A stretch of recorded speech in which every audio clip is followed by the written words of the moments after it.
What is up, everybody? Welcome to the show. UFC fighter, triathlete, and all-around badass motherfucker Nick Diaz is my guest today. He rarely does interviews. I don't think he's ever done like a full-length podcast interview.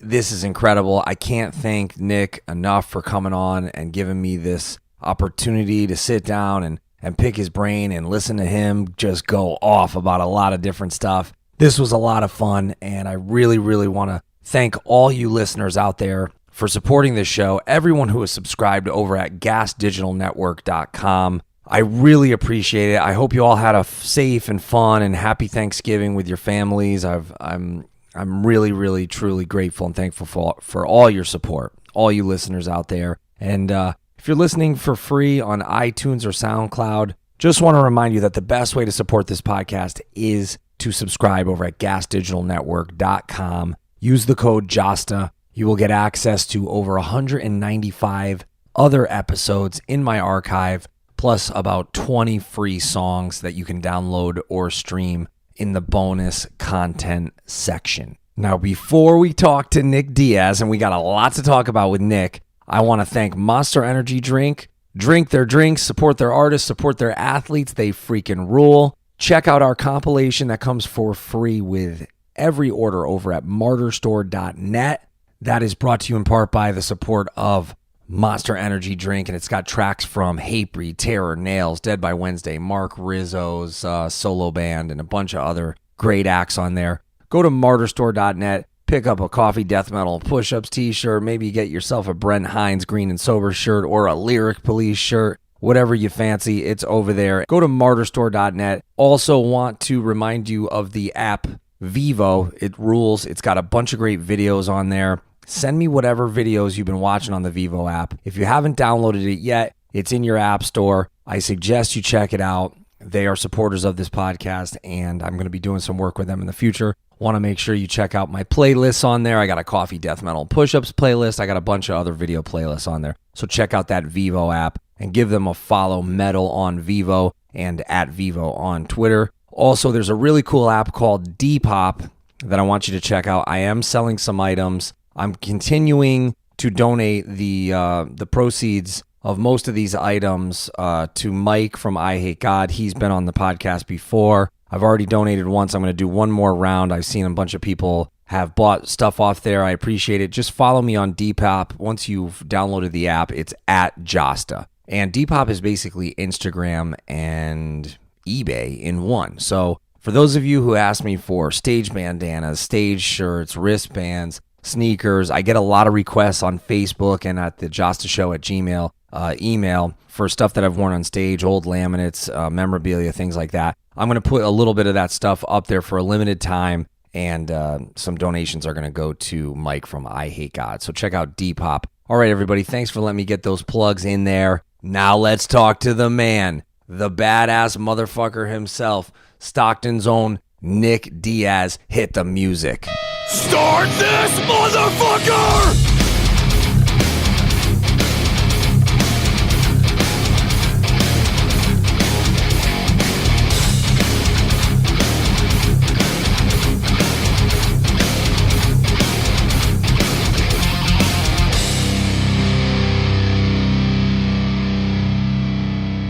All right, we got Nick Diaz on the show.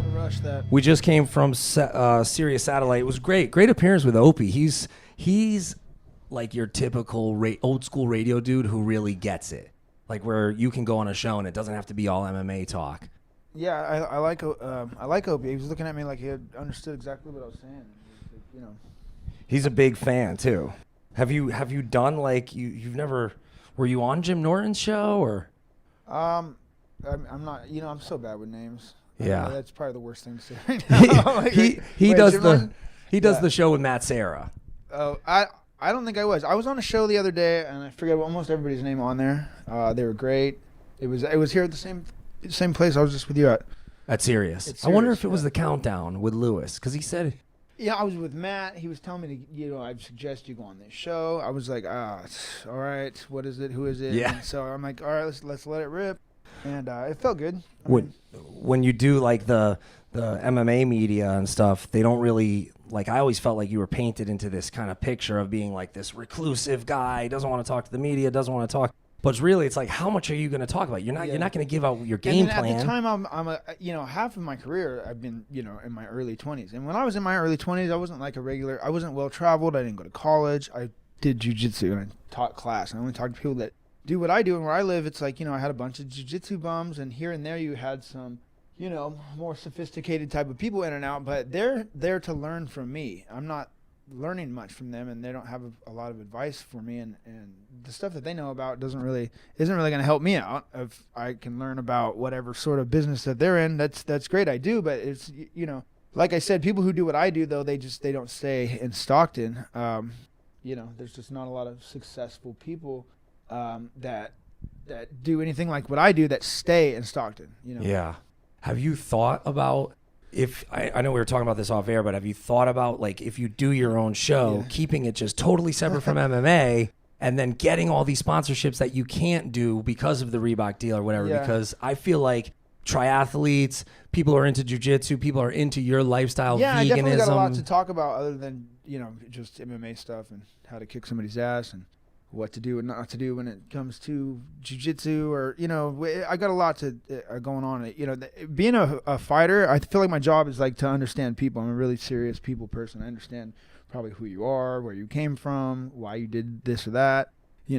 Especially if you do what I do, then I can immediately find out, like just by looking at you, like, okay, you are you're a brown belt, or you're a wrestler, or you had some by a short conversation, I understand like what kind of boxing background you have, or whether it's legitimate or not, or what kind of sparring, anything. I'm gonna understand also why. Like for instance, like, okay, so you're kind of you grew up with a mom, dad, brother, sister, you have a girlfriend or a wife. I'm like, what school did you go to? How did this happen? I'll figure all that out, and then I'll know what I'm looking at. Like let's say like you're gonna fight me. I never got to deal in all these nice things because I was just spending all of my time doing what I do, and you didn't spend time that I spent doing what I do, when you had these sort of things in your life. It's not possible. There's just no way. I think you would have a fascinating podcast because of that read that you get on people, and also because people want to know how you attack life outside of the cage, right? And like you were saying, you can get a read on someone, you can tell what they're going through or whatever. And for me, like just listening to you in a different setting, like on Opie Radio, talking about all the different things, I've always watched the countdowns. I've always watched your interviews leading up, but it's like you're always asked, oh, well, what's your game plan? Well, what if you're going to say that, then this guy's going to know. His camp's going to know. Like, I want to know about the diet more. I want to know about the things like the music you listen to in the gym, or, when I first met you at the Prudential Center with Danny from Biohazard, I think your brother was like, oh, yeah, Biohazard, Hatebreed. Like, it rang a bell to him. Yeah. And, like, were you ever into rock or punk or metal growing up? Or Yeah, that's the thing. I mean, I my brother was always really into a lot of rap music. He hung around like, so I was in Stockton, California. I went to school in Lodi, and we both went to Tokyo High School. So he was kind of hanging out with more of like, we were both hanging out with like a Mexican crowd, a lot.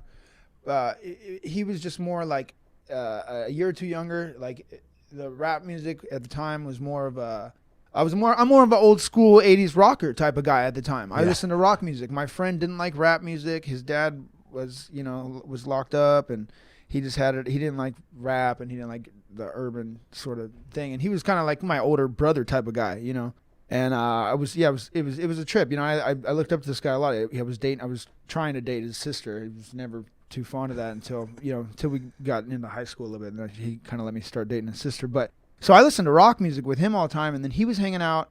We were listening to rock and getting stoned, and I learned a lot. And my brother was hanging out with Mexican kids, and he had like these 3 Mexican best friends. And he was walking around wearing little gangster clothes, little Mexican cholo outfits. And, I never really got into dressing too overly gangster. I looked kind of hood, but I was more of a kind of a skater. I wanted to skate. My brother never skateboarded. I can skateboard. I can actually skateboard. I'm not great. Who was your dude? Cron Gracie can skateboard way better than me. Who was your skater dude? I started. No, I never I was really always a had. Mike V guy. That's the thing. I was so late in the game when it not late, but early in the whole skateboard game that there was nothing for me. I wanted to skateboard so bad. Like when I was in 6th grade, I got a skateboard for Christmas. You know, this is right when they started making boards with like the both sides. So I came in. I was already trying to skateboard when it was like the old school boards, and so I was really into it. And I just liked the whole, you know, being like, you know, kind of just being a skater. I wanted to be a skater. I love the way I see, like, you know, these couple of guys are out skateboarding. I'm like, what the fuck? Why don't I have friends like that? Like, I don't have any skateboard buddies. I have no skateboard. I lived in Stockton. There was nobody. You're not going to find anybody to hang out and go skate. They didn't have skate parks. I would go and try to, like, rent a video on, like, maybe how to skateboard or how to do tricks or something. There was nothing. There was no instruction on how to skateboard. There was no older brothers to learn from. I knew one guy in my neighborhood. His name was David Humphreys. He actually still lives with my brother. He's a great guy. He was, you know, one of my best friends, about 4 years older than me, and he was a really good skateboarder. When I met him, we were in the back of David's school, and he was just hauling ass on his skateboard, jumping these huge gaps, and I was just like, "You're nuts!" And he was, you know, I was like, I love this guy. I want to hang out with him. I want to skateboard with him, and you know, I was all about that life until I realized that there's nobody skateboards except for me. So I, you know, started training jiu-jitsu at some point in time. Like when I got into high school, I was just kind of done with the whole skating thing. Nobody was skating. Yeah. Then, like once I was done skateboarding, all of a sudden, all these skateboarder kids came in. There's, you know, TV shows and all the good stuff came in. Tony Hawk video all of a sudden there was a games. skate park. By the time they built the skate park in Stockton, I was totally done skating. But it's good though. I probably would have got hurt. I mean, I bought a motorcycle too. I always wanted to ride a motorcycle. Nobody would ever trust me or let me ride a motorcycle, drive a car. Nobody teach me how to drive. They're like, no. They didn't think I was very responsible, which is fair enough. I mean, like, yeah, I was a little bit different. But they, you know, nobody wanted to help. I had no guidance. Nobody wanted to you know, let me ride a fucking motorcycle. My cousin got to ride the motorcycles. My grandfather had these motorcycles. And my cousin's hopping on these things, jamming out down the road. But by the time I'm the age where he got to do that, like I'm totally out of the picture. I'm like, yeah, you know, I'm half Mexican. He's white on my mom's side. I don't know. Like they're like, we're not trusting you with a car, motorcycle. We might not even let you drive the lawnmower. What about now? When was the last time you I rode was the like motorcycle? getting a kick out of driving the lawnmower back then. I was like, man. So I bought this. So I win my first fight. For $400, I bought a Honda 250R 3-wheeler. Nice. So this fucking thing, it was a sand dune machine, and I learned how to ride on this thing. It had 6 gears, and water cooled. And this thing was a beast, man. I almost ate shit. One time I was flying down the side of these railroad tracks, and there's this telephone pole laying across the thing, and I'm like, oh shit, I'm going like 40 miles an hour. I think I'm gonna hit this thing and do like 3 flips. Went right over it. I was like, oh my god, I'm gonna get rid of this bike. So you know, after I learned how to ride a little bit, and then Still have that bike? No, I learned how to work the clutch, and I sold it back to the guy I bought it from. I was like, I better, you know, I got fights coming up. I'm like, I'm gonna get hurt. So this dude that was listening to rock, was he like an AC/DC, Guns N' Roses, or was he like more like the hair metal? Metallica, and just a lot of hard rock that we used to listen to. And then from there, you know, I moved out of my grandparents' house, which is like right on the border of Lodi and Stockton, 8 Mile Road, and I moved back over on, you know, into Murata, into this place I bought a house. I still live there now. But what the hell was I saying? I'm over here glitching out. Oh, about the music, because that's the Bay right. Area. Music, think about it. You music, got so motorcycles. much. I'm like, what? So, anyways, Also, the skate rock scene was big in Northern California too. Yeah, and I mean, and the thing, and then from there though, I was a stoner. You know, like I was hanging out with a skateboard. I smoked some weed. It wasn't gonna, you know, it had nothing to do with me being good at going to school or having good attendance. I got moved around too many schools to ever, you know, catch up or keep up, and I wasn't very good at copying off the board from day one. I was like, I don't have the attention span for any of this, so I never did good in school. But when I was hanging out, and I was the guy that knew how to get some weed though after a while, and I had this foster kid that went to my school in 7th grade. I made friends with, and we went and scored some weed. And he was a fucking badass dude. I would box with this guy, and I was fanatical about fighting or boxing or being able to whoop whose ass or what. And so I'd always get this dude to box, and he's a black kid, and he was strong. He had matured a little faster. He used to be bigger than me. I ended up being taller than him when we got older. But I put on the gloves, and he'd knock me down. We got in fights together. He got in a fight with this one dude who was you know, this little white boy type, sort of Okie Peckerwood style type of dude. You know what I mean? NorCal, generic NorCal dude. Just way back in the day, you know, Yeah. times have changed. But like, so he's fighting this dude, and they try to put us both on Ritalin because, you know, just basically if you didn't have good attendance, you got moved around to school and your parents didn't give a shit. They're like, here, put this kid on drugs. So, and that's another Right. thing too, is like, you know, people don't realize it. Like I was talking to these foreigners the other day, and I was like, yeah, you know, like, I don't remember how we got into the conversation, but like, you know, half the kids in school are on drugs. Half the kids Yeah. on school are on methamphetamines, and nobody knows about it. It's not a big deal. It's like, oh, it's pharmaceutical. Right, Adderall Yeah, and all that this shit. shit's not funny, man. It's like, for are you kidding me? vans. So that's why I never like got into. I who knows? I might be a dope head, right? Like, but by the time, I mean, they shoved so much meth down my throat in second grade that by the time I got, you know, older and people were starting to, you know, smoke crank and do all that, I'm like, this is basically some strong ass Ritalin. I don't want none of that. Right. And 'Cause so you I must never have seen a lot of that oh, there. so I never got into it, and then I watched people just fucking just slowly fade away from pharmaceutical drugs and stuff like that. I got a weed question for you that I don't want to forget. Because, and I'm thinking, my mind's racing right now. I'm thinking about when you do your podcast, hopefully you do it on Gas Digital. We have a weed sponsor coming on board, like not a medicinal, I think it's a recreational sponsor. But like that alone, would that conflict with your deal? Can you? No, I'm the face of weed for athletes. Right, because I'm the number one athletic stoner besides Michael Phelps. So you should, just so you know, you should, and I'm going to give you some contacts. You should be getting a monthly stipend to use all these products. They pay. I do think it's a performance enhancing drug too. I mean, like so are vitamins.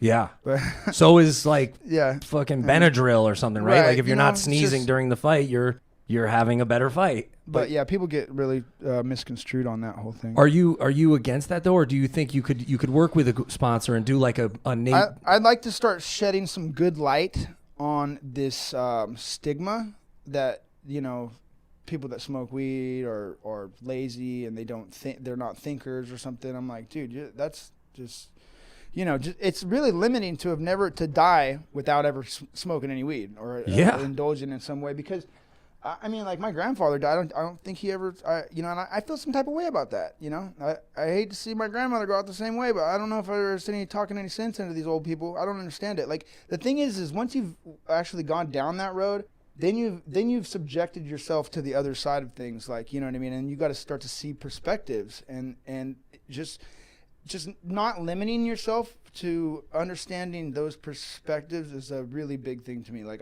I think just limiting yourself in general is just a really big thing to me. Like, you know, just becoming like conditioned and limiting yourself, and you know, it screws with me. I always really like when people don't agree with social media sometimes, you know, right? And I'm like, come on, like you're really like you've never had it though. So you're not gonna be able to see these perspectives. There's just no way. Right. It's automatic too if you just get it. You're communicating with fans and with people. It's gonna be a part of your brain. It's gonna be like a branch from like your understanding. Yeah. It's like you're not, you know. I remember things that you've tweeted probably from like a year ago, but that's why you should monetize that, because if you're tweeting like, hey, I really enjoyed these, like, you know how they got these natural papers now, they're like cellulose, like it doesn't hurt your throat. I'm a singer. If I was going to smoke, I would smoke the cellulose. Like, but that company should pay you because you, like you said, you're pretty much the face. Like Snoop is getting paid every month. He has his own strain. He has his own bong. Yeah, I was thinking more along the lines maybe like, you know, there should be some sort of like a CBD thing. Yes. Something that doesn't get you even high, but is actually like, there is. I've seen it in smoke shops. You go into a smoke shop, they're selling CBD in New York. Yeah. So, but the thing is like that is an, They should be marketing that like for like a athletic performance. Like, CBD you know. helped my dog. I swear to God, she had her eye removed. Oh, wow. And putting it in the food, I don't know. I could be crazy, but like that alone, like if you like for dogs with arthritis, a Nick Diaz CBD strain where you work with a chemist and you find one that works on whatever arthritis or whatever joint pain or something. Another thing is like I go to these conventions, like these cannabis or glass conventions, and I run into these hippie type of people.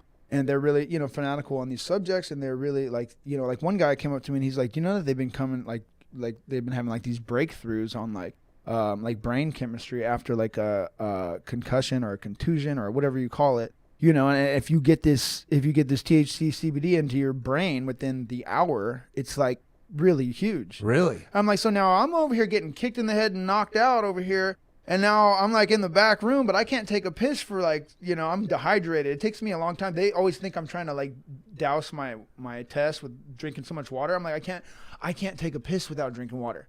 I have dehydrated from the fight and yesterday's weight cut. I'm not pissing until like 10 o'clock, and I might barely make it to the press conference. And I can't smoke before I piss. Yeah. I got to smoke after I piss. Would CBD But show now up on a let's say I test? fucking got knocked out and I'm all loopy. The first thing I need is some weed. Please. I'm nauseous. I'm throwing up. You're knocked the fuck out. Give me some fucking weed. Cannabinoids are banned though? The CBD until part your of it? test, out of competition's okay. Okay. So Yeah, because with your brother with that pen, yes, everybody was freaking out about that. Yeah. But really, it was just the CBD, it doesn't right? matter. He already tested because he's at the press conference. They don't let you go to the press conference until you already pissed. So that wasn't CBD. He was smoking chronic. That was some kush. So that was like The wax, or what is it? Those are the pens now. That's what I'm saying. Like, as far as like, I know a lot of cyclists. They're out on that. They take like brownies or butter. They make butter and then they make some kind of food out of the butter and then they put it in their back pocket and then everybody pulls out a protein bar and then You got to go to Amsterdam, dude. I ate the muffin. They left it on the bus counter. I ate the muffin after the Amsterdam show. We got to go into England on the bus, and I see this muffin, or actually no, it was like a brownie cake looking thing. And I ate that thing. And you want to talk about transformational? Yeah, people don't realize you will. But it helped me like shed my ego and like hallucinate. I thought about everything differently, life, music. I had like a really transformational experience. It does. It really does something too. Like people over 30. That's another thing too. It's like if you haven't done. Like I meet these people who have never had a drink before. That's a trip too. But I mean, it's whatever. But like we got this cop high. Okay, he's from Canada. I'm not gonna name any names, but it's legal there. We're hanging out. He's my friend, and then we're gonna go out. We're in Vegas. We're gonna go out, and we got a few plans for the night, and he's happy to hang out with us, and he's like, he's all stoked. He's like, hey, maybe I should try smoke weed for my first time ever. And I'm like, no, it's probably not a good idea. We got a whole big night ahead of us, and then but my buddy Matt, he's really very cannabis enthusiast type of guy, right? So he's all for it, and I'm like, oh shit. So okay, we're getting stoned. We're getting you stoned tonight. And so it's like it's like an experiment if you get someone high like that. It's so weird. It's like, that's what sucks is you want to be with the right people. Did he freak out? You're, cool with, because you're going to be tripping. If you never smoked weed before, you're going to fucking hallucinate, and it's going to be rough. How did he act? It's going to fucking trip you out, and you might be a little scared. And people don't know this. Was like, he cool? Damn, if I smoke weed, it's going to be fine. Right now, you might really fucking freak out. Yeah. And, have to really deal with it. So, a couple minutes in, he's cool. He's like, all right, this is cool. He's talking, and then he's talking a little more, and then Matt's already like calling him like. Matt's going like, look, you're gonna start overanalyzing what you're saying right now and all this stuff, right? And I'm sitting here thinking like, oh, Matt, just leave him alone, let him fucking trip, God. And then like what, 5-10 minutes later, all of a sudden now he's fucking lit, and I turn over, I look at him, I'm like, oh shit, he's fucking lit. So he's sitting on the couch, right, or on the bed, and he's sitting like 3 feet away from me, and he's staring forward, and he's kind of rocking. Like back and forth, like a little bit, like swaying, like back and forth, like 2 inches, like 3 inches back and 3 or 4 inches forward, and just kind of swaying. And he sticks his arm out towards me, and he's kind of got his eyes halfway open. He's going, Nick. He's like saying my name. He's fucking freaking out, and I'm like, bro, you're cool, chill out. So so after a while, we're like, okay, we got to leave the room, So we leave the room. He's still fucking just so lit. And he kind of wants to bail now. Now he wants to bail. I'm like, no, dude, don't bail on us, man. We're going to be all right. We'll get through this. Come on, I got you. And so he's like freaked out. He's in the elevator and he's trying to stand up straight. And we had some people in the elevator with us now. And he's trying to stand up. And he feels like, I can tell he feels like he's going to fall forward. Yeah. Or he's going to fall backwards. And he's kind of rocking again and doing the little sway thing. He had a body high. Oh my God, he was lit. Yeah. So was indica. But that's what people don't understand is it doesn't matter what it is. You're going to fucking hallucinate if you never got high before. And that's the thing. Like I'm like, that's a normal state of mind to me. I'm not hallucinating. I'm not like any kind of different. You know what I mean? But like the first time I ever smoked weed, I was fucking hallucinating. Not like what I was seeing in front of me, but like what I was thinking. I was like, what the fuck? Yeah. And I was laughing. I mean, so hard. My eyes are watering. My mouth's cotton. That shit does not happen to me no more. I don't get cotton mouth. Like, you have a tolerance now? Oh, I'm not going to. Yeah, I can sit here and smoke weed with Snoop Dogg all day long. Like, you know what I mean? Like, and I'm not going to, feel much different than I am right now. Did you ever smoke like just too much where you're like, I can't? No, I mean, you're just not gonna smoke that much. I mean, like let's say we had like 4 joints right here, I'd probably smoke one and be happy, and then like I'd want to light another one up as soon as that wore off. I mean, if we're gonna be sitting here and if we're not gonna go do something else, and if we're just trying to let's light all these joints up and smoke them, they're all gonna go around. I mean, they're too much. I mean, like after a while, it's like you're sitting somewhere for like a duration. You're like you're not gonna do that. It's like we're not having a weed competition here. I mean, we can do that. I used to do that back in the day. Yeah. But so no, I mean, there's no overdosing on weed unless you have never smoked before. Then any dose is an overdose. When I ate that brownie, I just kept telling myself, it's just weed. Yeah. No one's ever died. The hardest time I hallucinated off of weed was when I had this brownie filled with like hash and all kinds of stuff. The cyclist I know, John, my friend John from a Delta Velo, this guy is a beast. He rides miles. Like we go to Tahoe and he's bagging on everybody. It's freezing cold and nobody wants to ride with him. He's like, I came here to fucking ride. And he's like yelling at everybody. And we're racing that weekend, so we're not out to ride. We're just pre-riding a little bit, mountain pre-workouts. bikes. But he wants to actually really go out and ride with the other 3 cyclists we brought, and those guys are bitching out. But anyways, we're all there in the cabin, and he decides, he gives me a weed brownie, and my chick at the time and her friend are there, and so all of a sudden I'm fucking lit, and I start laughing, because I can't believe how fucking stoned I am off this. It's just incredible, and I'm laughing like hard all of a sudden. That's when I realized I was tripping, and right when I realized that, so did this fucking chick next to me. She was like, oh my God, like, you're tripping. I'm like, fuck yeah, I am. I left the room. I was like, oh my God, that is the highest I've been since I was like in 7th grade. But yeah, you're definitely going to trip out more if you eat some weed. Have you ever been to Sedona? No, I've heard of that. Where's that? It's in Arizona. It's like kind of south of Flagstaff, but I was there and I saw these riders, and they do this thing called the white line. You got to see this on YouTube. They ride this edge of this cliff on this white line, and it's like a mountain bike deal. Yeah, and if you do it, you got like balls of steel because the dudes have done it and died. Like, yeah, that's not. I'm not into that. So, like skydiving, that's just not my thing. No. I feel like I've done enough adrenaline boosting, sort of like crazy risky stuff in my lifetime that I don't need to jump out of any planes. Well, I did this one tour where it was like you go through these Jeeps and you go down these hills, like it's like an off-roading thing, and then that's where we saw it. And I just thought, like, I don't know. I mean, I've done mountain biking, not at the level you've done it, but I've done it, just little hiking trails or whatever. Yeah. But these guys that do it, I mean, they're in sick shape. Like the balance and everything that it takes to do this. This is normal for them too. Yeah, they're in good shape. It's funny, but some of these guys are in such good shape in like different areas. Like the guy he can ride like that, but he can't run. Right. You put him in the water, he would sink. Or he's an excellent swimmer, can ride a bike a little bit, but you watch this guy run, it's just retarded. You know what I mean? So it's like people are like, you never know. Like, you'd be the best athlete. That's what I was saying about like a lot of these fighters. I like to see some of them do a triathlon. They would have to change their whole athleticism around, and in order to fight like that, they'd have to do twice as much. You'd have to throw twice as many punches. You would have to have way more directions than just 2. The 2 directions that the strong guys are always coming at you with. You're going to have to go all in every direction around that. And then, of course, you're going to understand the 2 directions that everyone's always throwing at you because everybody's a strong guy. Are you training? Look at that. I've seen this before. Are you training now for like a triathlon or anything like that? Or you just the season's over. I'm pretty disappointed about how my season went. I spent most of this race season.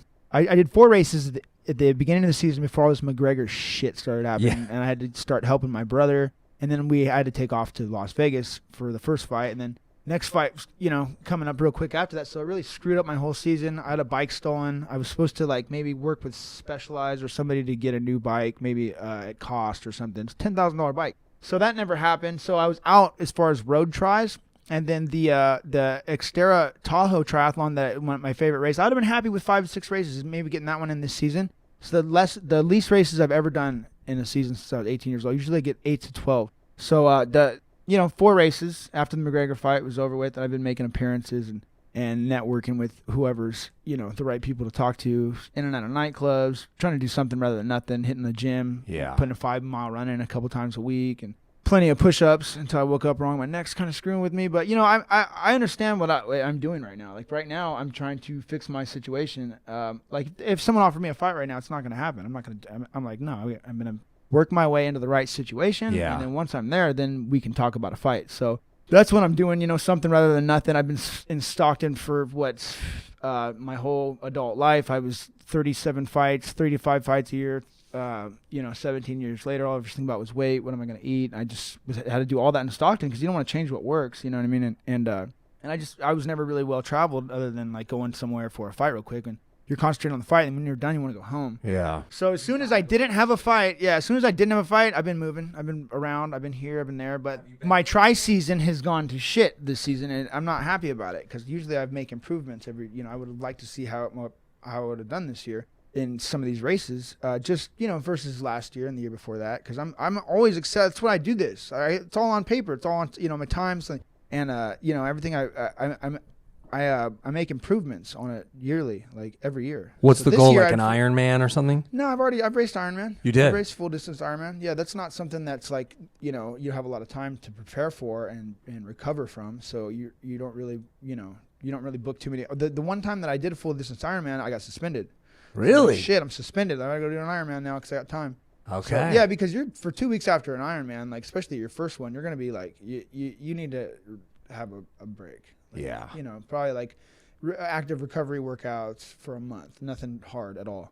Nothing at all hard. Like you're just totally chilling and reaping the benefits and the strength gains that you will get from doing a long distance race like that. And it's really wrapping your head around that, that understanding of like time and distance is really effective. I think like when once you, after having done it and you kind of break down what's what and just putting in that type of mileage, like, people who've done that versus people that haven't, there's a lot to it that's, it's not really explainable. Are you eating any meat at all?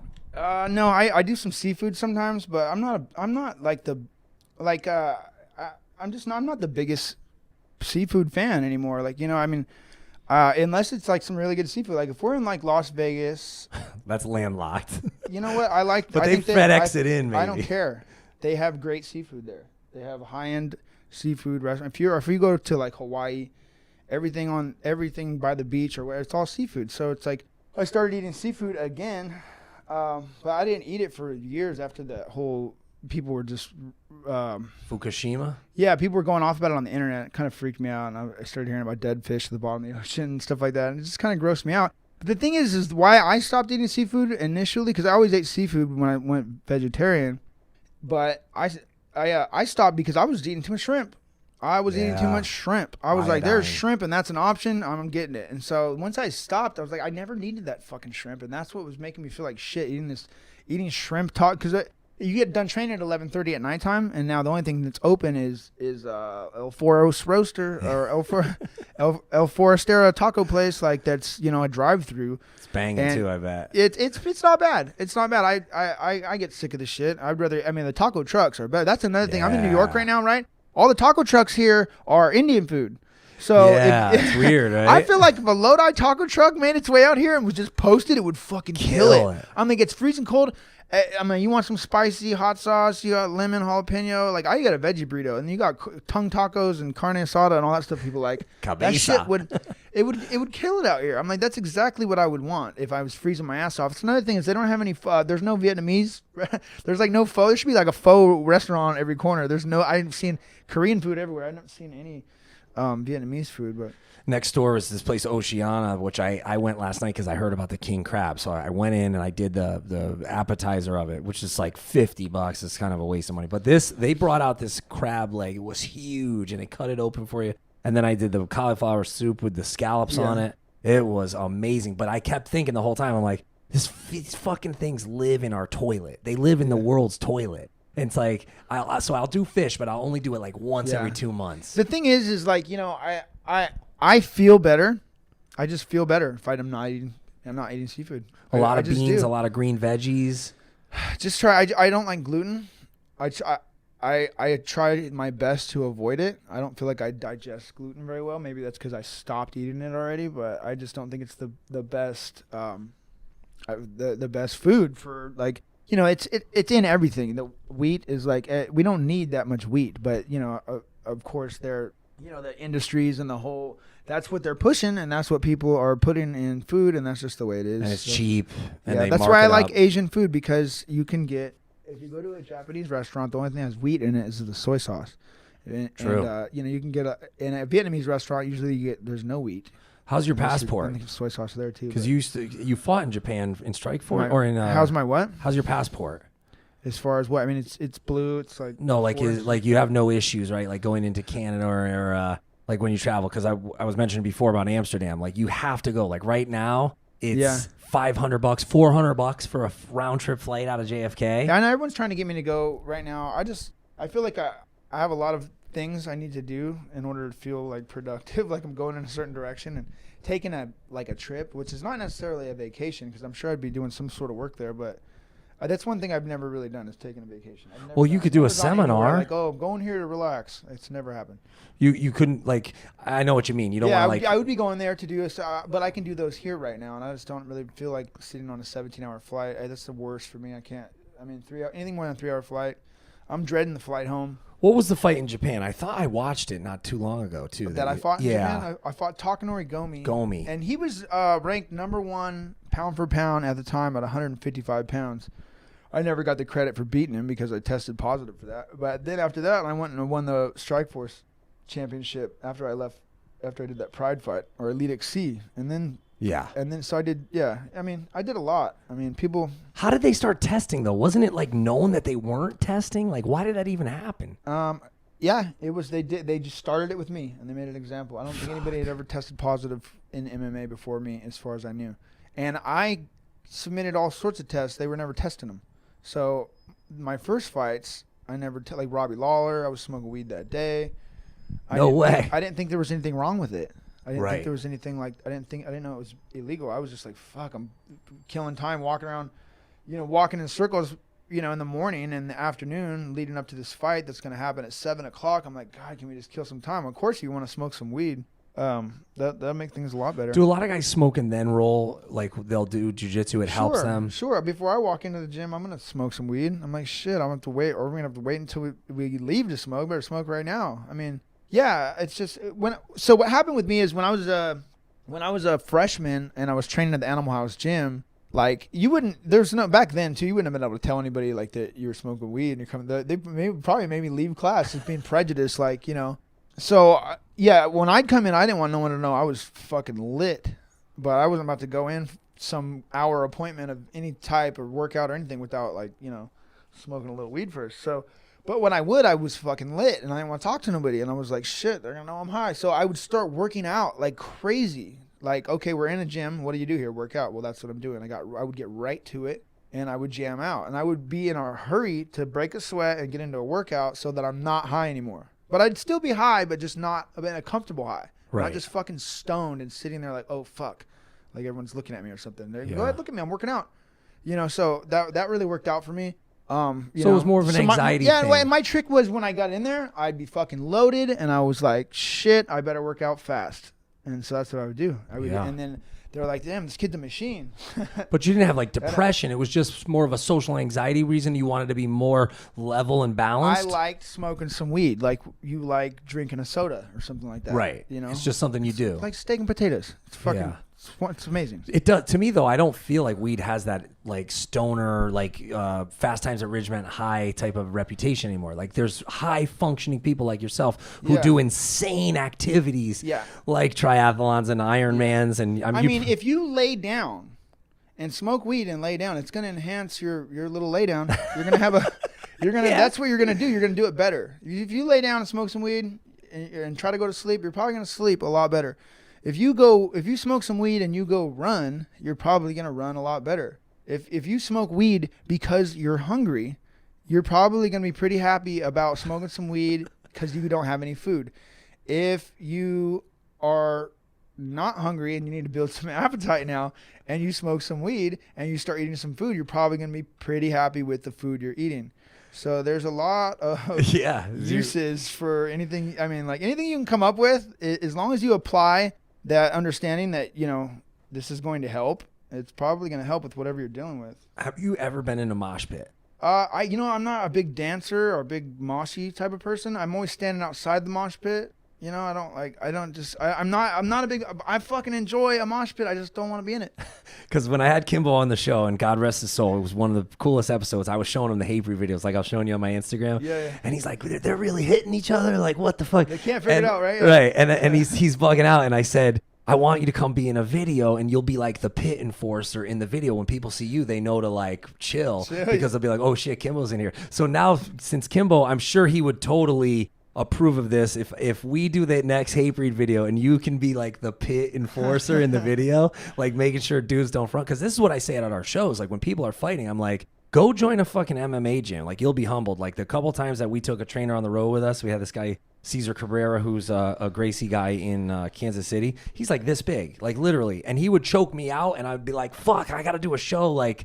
With a sore neck. And I thought, that's really humbling when you see someone who can actually really fight, not 10-on-1, but it's someone there's an honor to it. And I say, you know what, don't fight at a fucking show. There's no honor in that. Dude, go get humbled at the gym. Like even doing like this little kickboxing workout that I did. It was humbling with the soccer moms.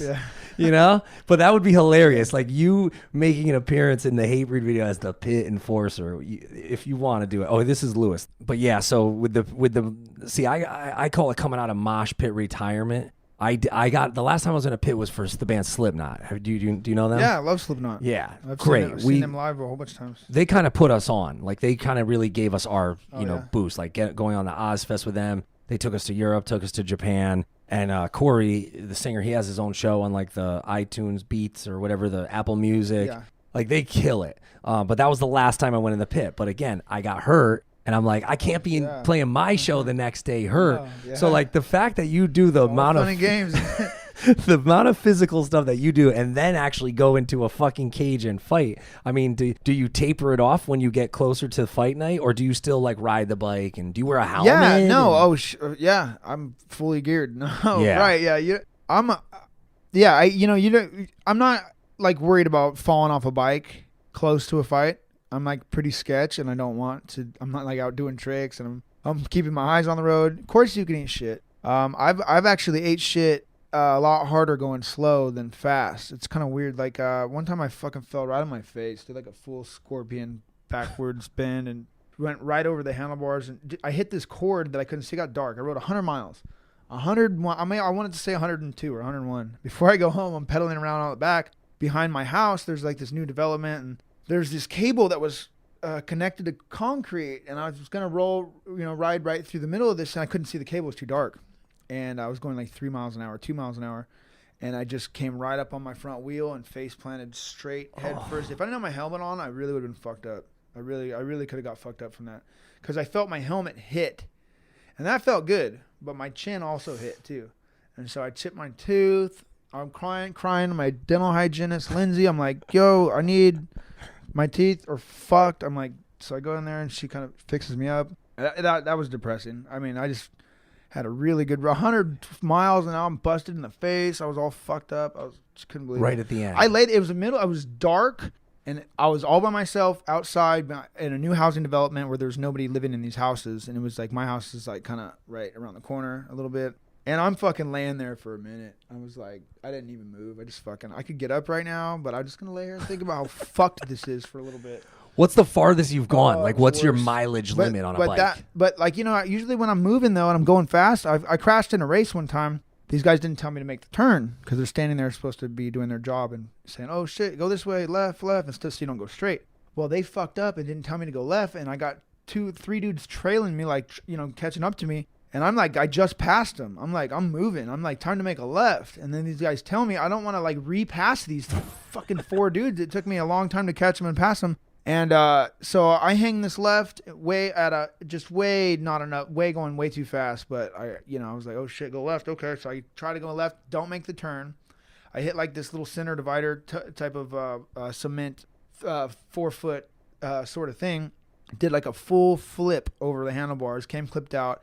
Landed on my feet, and it was like a ninja. Yeah, on clips. My shoes, right? So I'm sliding once I hit the ground. Barely scraped my knee, and I was okay. And I got up, and I'm like, I'm like, how the fuck did I survive that? And they're like, are you okay, man? And I'm like, yeah. So I get back up on the bike. My aero bars are bent. One's kind of sticking up and one's pointed downward. So I adjusted them back straight and I hopped back on, finished the race. And I was like, fuck, I just ate shit in this race. But How long was so it? yeah, How definitely far? could happen. But I mean, like, so when you go to practice, so like, oh, don't go fucking race. Don't go spar and box and get kicked in the head. It's the same thing. I gotta. Right. No matter what you do, you walk outside your door every day. You gotta watch You could roll out. your ankle on the Yeah, curb. people think I'm crazy doing what I do. I'm like, I don't fucking, some people do motocross and are flying off.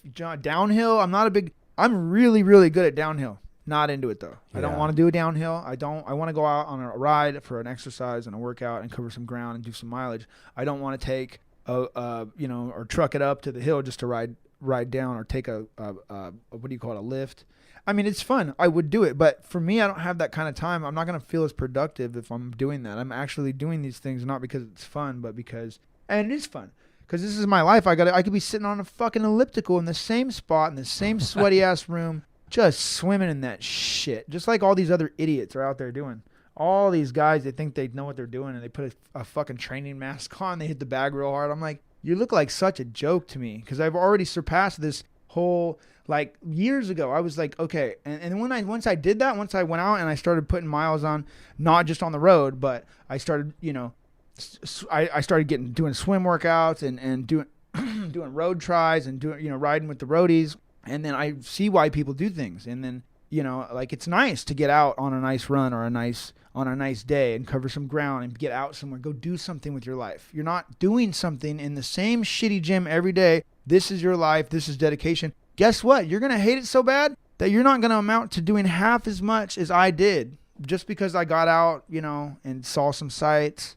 Get the runner's high. Yeah. Oh, yeah. I'm able to do twice as much as your ignorant self is on an elliptical machine or on a, doing those what you see a lot of MMA guys do, which is embarrassing for me. But that's just let them do them. I'll do me. They can keep doing them, and I'll keep beating their ass. And even if they get strong enough to hold on or smart enough to run away and they win a fight like that, I still think I'm going to get paid more. And I have. I still do more. I mean, it's just a better look to do more work and use and learn more technique and spend more time on the mat and in the boxing gyms. And it's just I have a different lactic acid threshold than these people are gonna burn out in. They do 2 days and then 2 days off, or 3 days and then 2 days off. And I'm like, or even a day. I have 7 days a week, 2 days of active recovery. I'm pushing, I'm pushing a 50 to 80% threshold the rest of the week, except unless I'm doing a 20 to 40 to 50% threshold active recovery, so that I will recover faster. So that could be your genetics, though, right? Because you're not doing a ton of electrolyte replacement, or I've what been running, and I've been swimming since I was 4 years old. Wow. 4 years old. My grandfather's a track coach, so I learned how to run. I learned how to jog. My dad took me jogging 2 miles. He'd like to run 2 miles. He'd jump rope and lift weights in the garage, a broke-ass garage. But there was some weights and a jump rope, and he'd take me out on a 2-mile run. So I know how to run 2 miles. And I used to thing at Mickey Grove Zoo called the bunny run on Easter, and I used to do the bunny run. Yeah.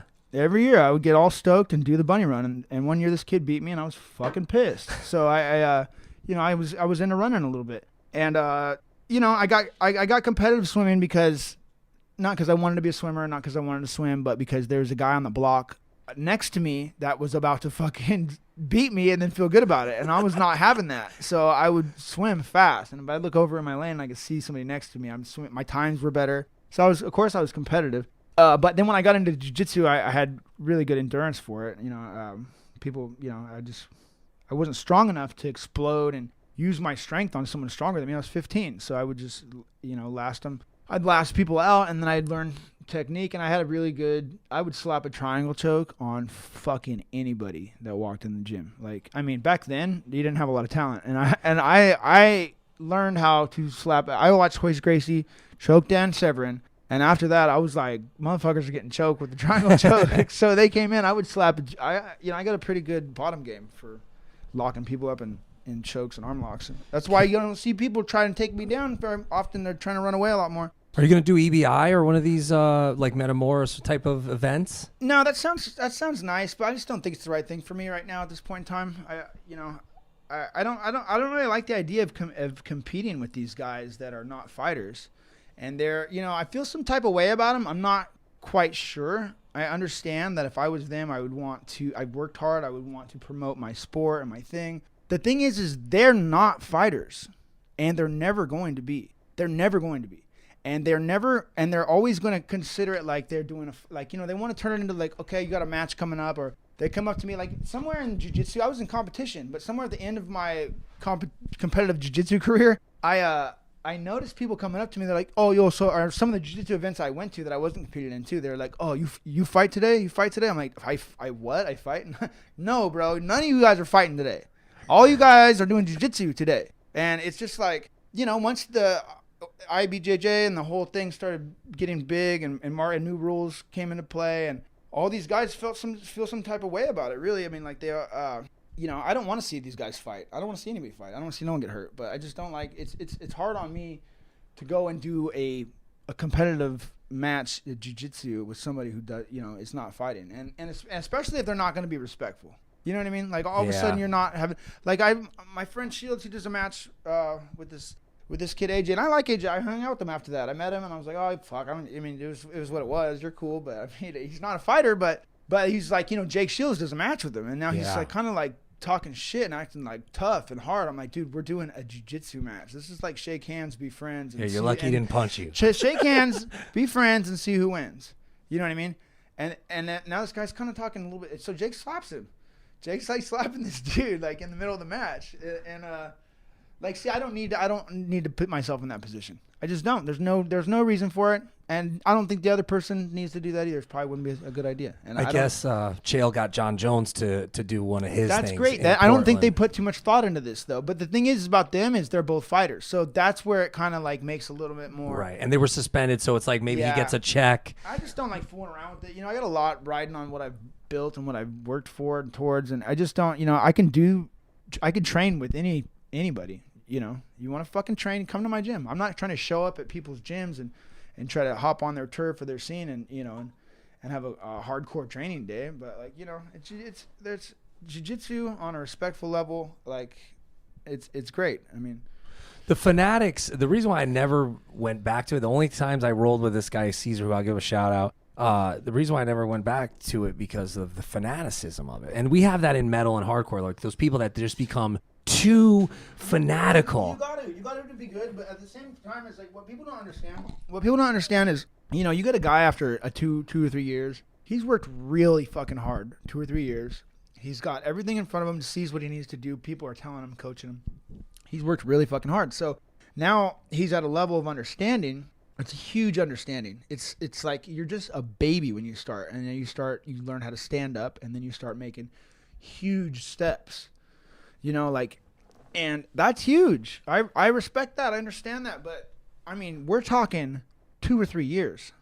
Try 17 fucking years. There's a huge difference. And then you don't slow down. Like, I learn more faster now than I did a couple years ago. Like, about, it never stops. So, that being said, it never stopping, I'm like, your 3 years versus my 17 years is a fucking huge difference. And you're always learning something new, right? It's a huge difference. And you got all these black belts now that have their own schools, and they're running the show and all this stuff. I competed against a lot of them as a purple belt and smoked them.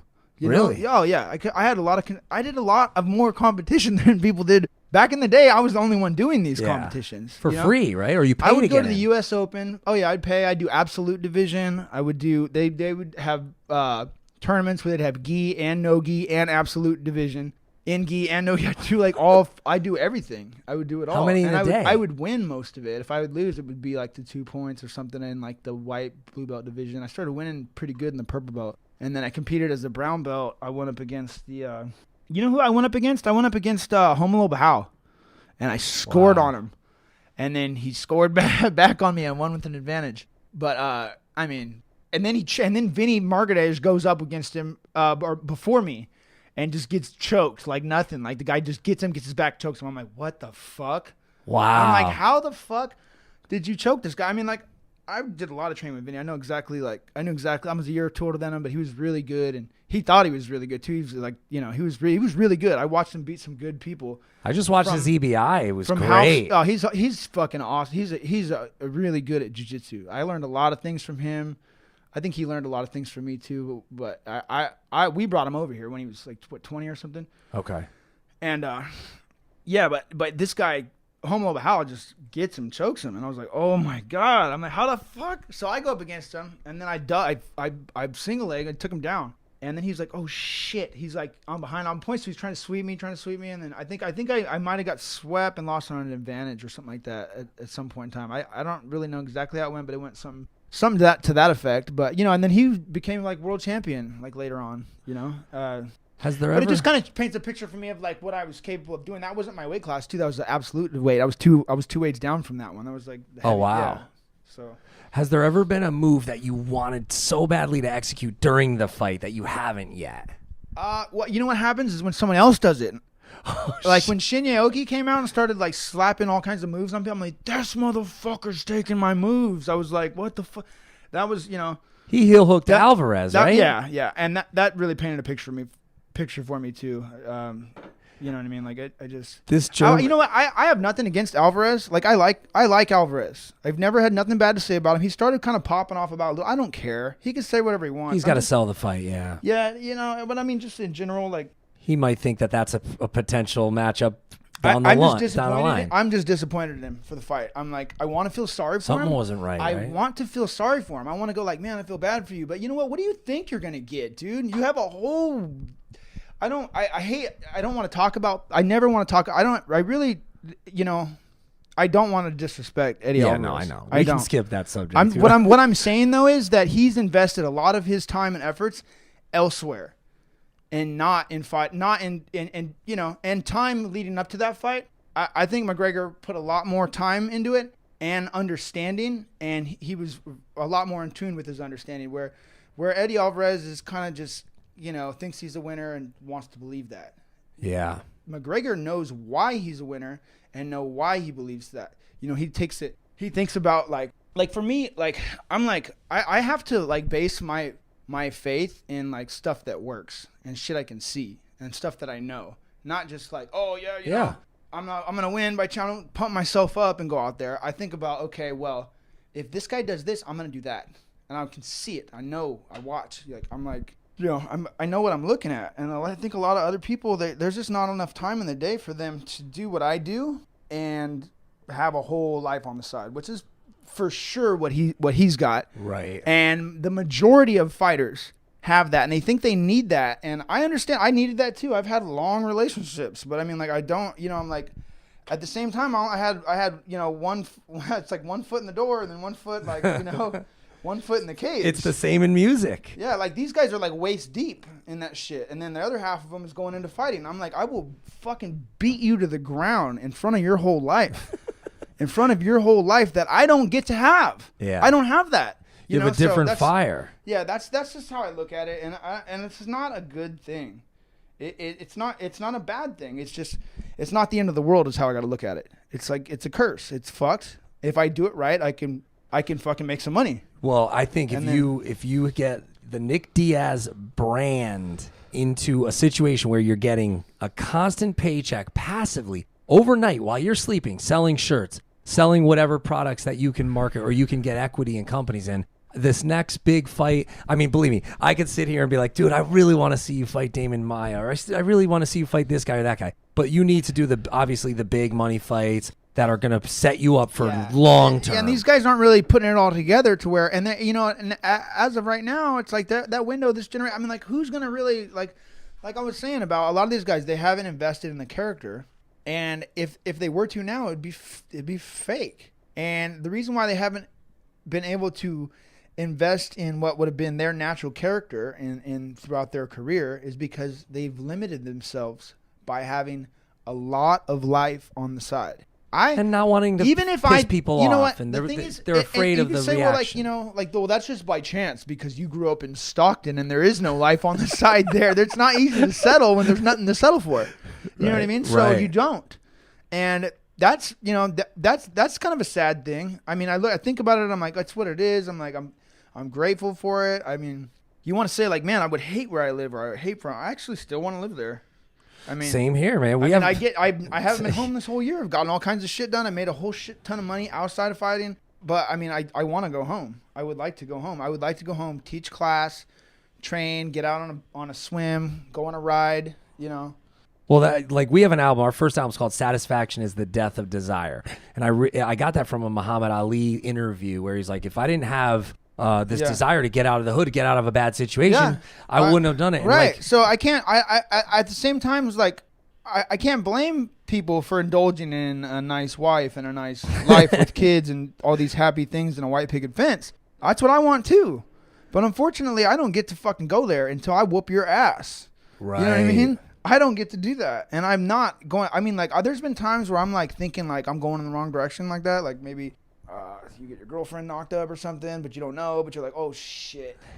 Like I'm like, going like, what am I gonna do? Like I quit. If I had a kid right now, if I right now had a kid coming, it wouldn't change things for me, and I would go like, oh, now I really have to take this serious and go for it. I'd be like, no, now it's over. I'm done. I'm Yeah. like, I'm not fighting, like, and having people depend on me. Like I don't like that sort of support. Like my parents, I don't even talk to them. I love my mom and dad, but I don't fucking see them. I don't talk to them. right, you're not paying their mortgage or something. I don't fucking talk to them. I like to help out if I can.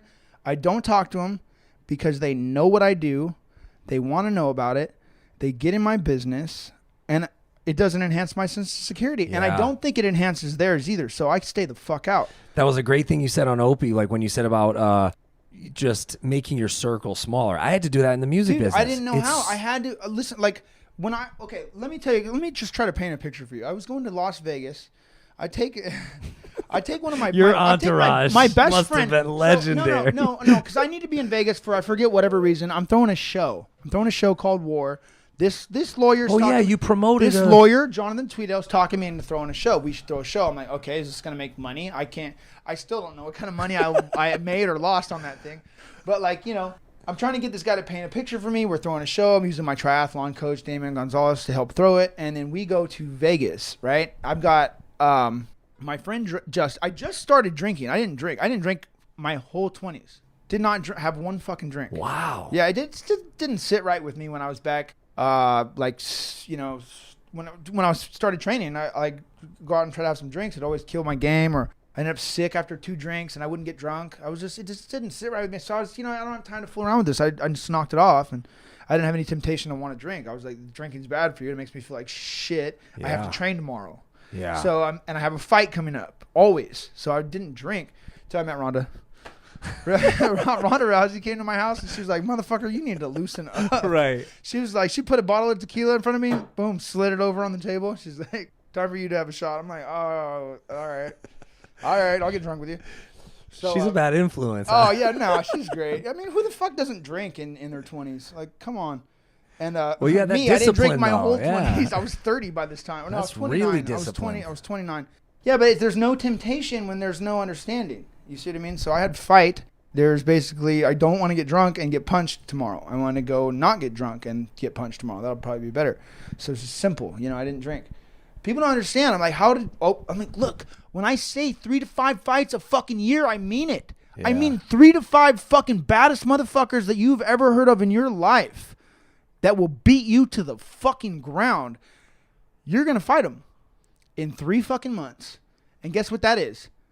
That's 2 weeks to get in shape for the next 2 weeks so that you can be in shape for the next month. 1 fucking month. That's all you have. That's 4 fucking weeks.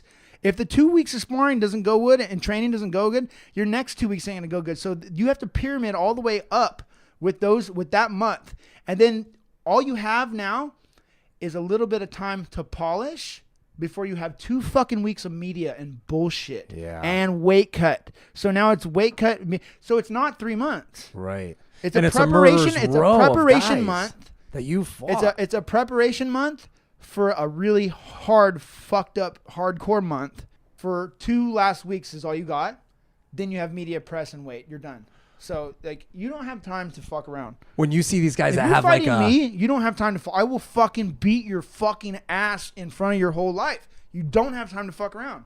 when you see these guys that have these padded records that are like that haven't gone through the murderer's row of guys that you've gone through. Does it make you wish? Yeah, like, it makes me go like, fuck, man, George, you fought like fucking recycled 2 fucking guys who I would have always beat. Yeah, Josh Koscheck and Fitz. yeah. And he recycled these fucking 2 guys twice. He fought both of them twice. You're like, how many times did George win a title or fight for the title and hold it? Like 7 times or something? Yeah. Well, just scratch 4 of those. I don't know. Scratch 4 of them. Shields is getting that fight on New Year's. And then Shields beat him. Shields beat the fuck out of him. He was all fucked up. I'm like, you don't give it. Oh, you got 1 takedown on Shields, didn't even try to hold it, so you won the fight? Get the fuck out of here. You lost. If I was George, I'd be like, yeah, I didn't win this fight. yeah. I was like, I didn't win this fight. Like, I'll say right now, like, the fight that I don't feel like I won, but I did win, though. I won on damage. Like, I fought Diego Sanchez. He hit me up. How many stitches you get, motherfucker? I was like, he's like, I got 17. I was like, yeah, you have more stitches than I got. So, like, I'm like, I won that fucking fight. And I had him in an arm bar at the end of the fight, just like Joe Riggs. He was done. I had that fucking arm lock. I don't lose it. I don't. When I get that, it's like your fucking grandmother falls off a cliff if you lose this arm lock. You're not fucking letting go. It's not gonna happen, you know. So once I turned that arm lock into a Ronda Rousey, it was done. And I was at the end of the round on a Joe Rigg fight, and at the end of the round, 2 fights I lost. I keep stacking up losses on my record. I won every fucking fight I lost. I won the fight I was fighting. The one fight I lost, I did not know what I was looking at. I fought 2 times that night, 3 times. What MMA fighter in the UFC right now has ever fought 3 times in one night? Me. And I got the fucking shit smashed out of me.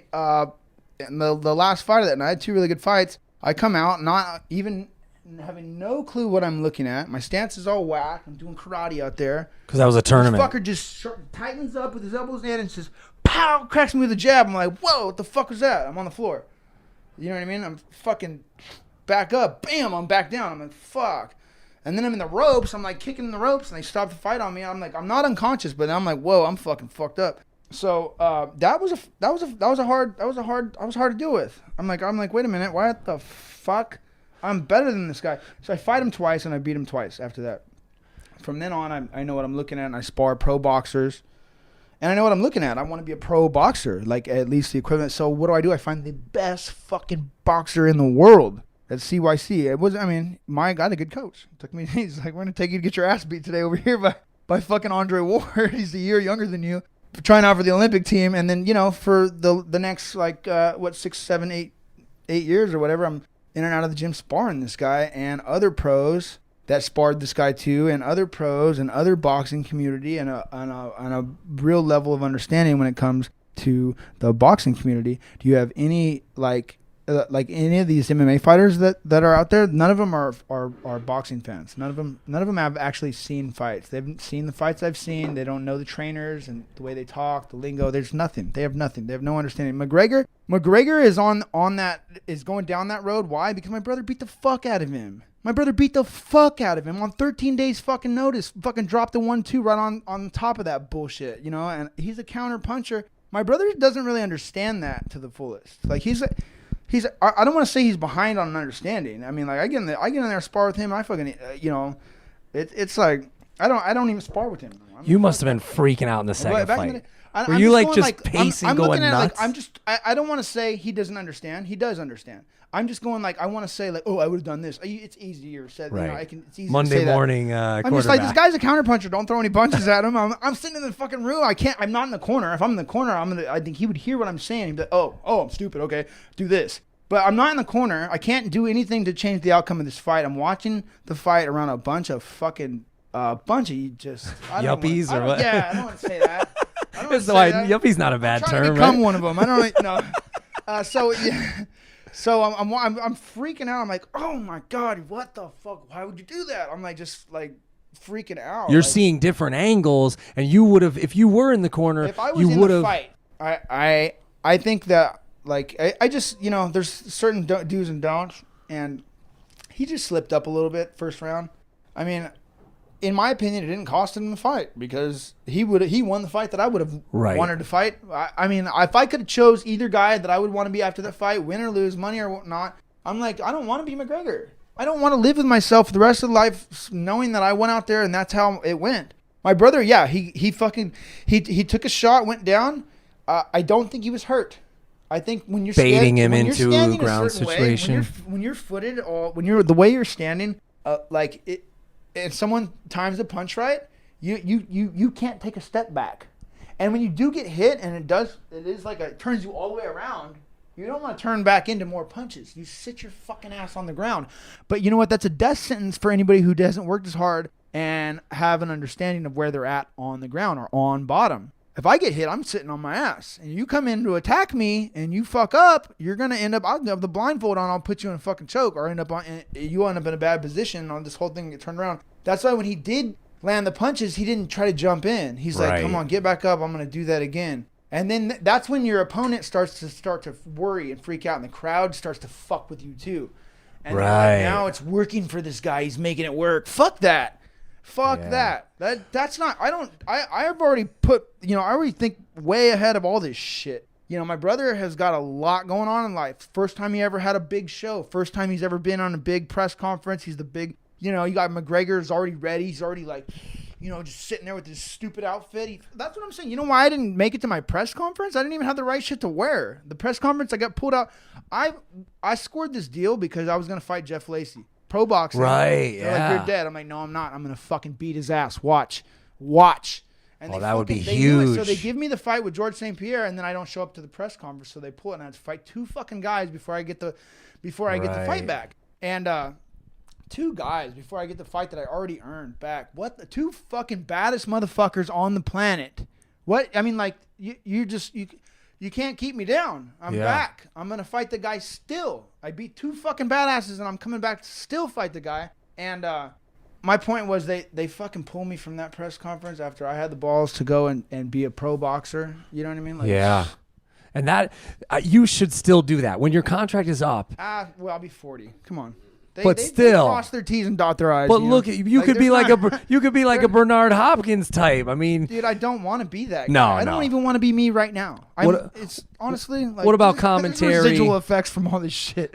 I'm like, fuck. What about commentary or doing stuff like that on TV? This is fun right now. What I'm doing right now, I've got plenty of talks. I don't think I need to be, I don't like to. You got to do your own. I don't like to be, when I'm always feeling some type of way about some of these guys who are doing too much talks now. I'm like, you don't know what the fuck you're talking about, but you're talking. Yeah, but a lot of people could learn. If anybody should be talking, it should be me. Yeah, or if you're a podcast, a lot of people could learn. You really should do it. You're going to see reaction from this. People are going to go, oh my God, Nick is on one. He needs to do his own show. I know some things. And honestly, seriously, man, take it from me. I'm just saying, like, these people that do that, I'm pointing the finger and I'm saying certain things about certain aspects about why people do stuff and the way that they do it versus the way I do it. I'm not just fucking joking. I'm like, look, I'll explain it. I have an explanation and my logic is undeniable. Where have you ever come with some logic? You don't have it. You're believing in yourself somehow. You're believing in some sort of higher power that's going to give you power to go and do a job. You're pumping yourself up. It's I can see right through that shit. I'm like, give me a break. Oh, I love fighting. I love what I do. I'm like, yeah, sure you do. I guarantee you're really in love with yourself and your whole idea that you had when you're on your way out to fight me. I'm like, I doubt it. When you see these guys that are athletes coming in, that it wasn't like they had just one option of fighting. They had multiple options in different sports. They're seeing the checks that Conor McGregor's making, your brother's making. Then they go, I could do this too. Do you think that it's going to become a more... No, you got to be young, dude. I was 14. I was 12 watching Hoist Gracie. And you know what I noticed then when I was watching old Hoist out there fucking big old dudes up? Nobody gave a fuck. Nobody cared that Hoist could fuck these guys up. I'm like, dude, if I learn how to fight like Hoist, I'll fuck all these guys up. Yeah. I don't got to be scared no more. And I walk around, I'll be like, I got a hot girlfriend and someone says something, I don't got to sit there and be like, oh, man, I got punked in front of my girlfriend. My girlfriend's like, damn, you didn't even say anything. I'm like, you know what happened to me one time? So check it out. Listen, here's a story for you real quick. Here's a Nick Diaz story. Nick Diaz. I can't stand when people say their own name. I'm over here like, I can't stand it. Remember Carl Prezen? He's like, yeah, I don't know what's next for the Heat. What's next for the Heat? He used to call himself the Heat. Yeah. The Yeah. Heat, Carl President, a nickname. The most ridiculous thing to me is a fucking nickname. Oh, I hate nicknames. Yeah, you never had I'm like like, dude, come on. If you can't even turn your own name into something that's going to be recognized, like, you want a nickname to do that? I'm like, I don't want that.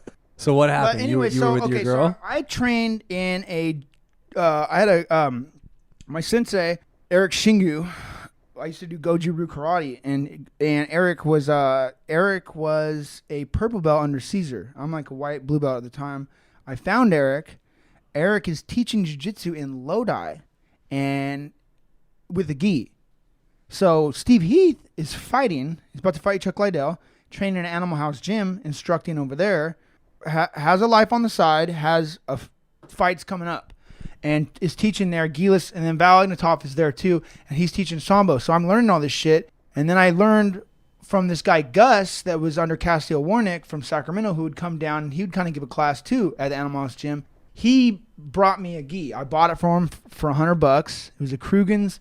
It was a Krugen's gi, and it was the shittiest little gi you've ever seen. But I bought that thing, I put it on, and I told Steve to bring his gi. I started training gi, and then I met Eric Shingo. I realized Eric was holding a class in Lodi at this Japanese hall. So I go there. Then this chick, she shows up one day. I'm training with this guy.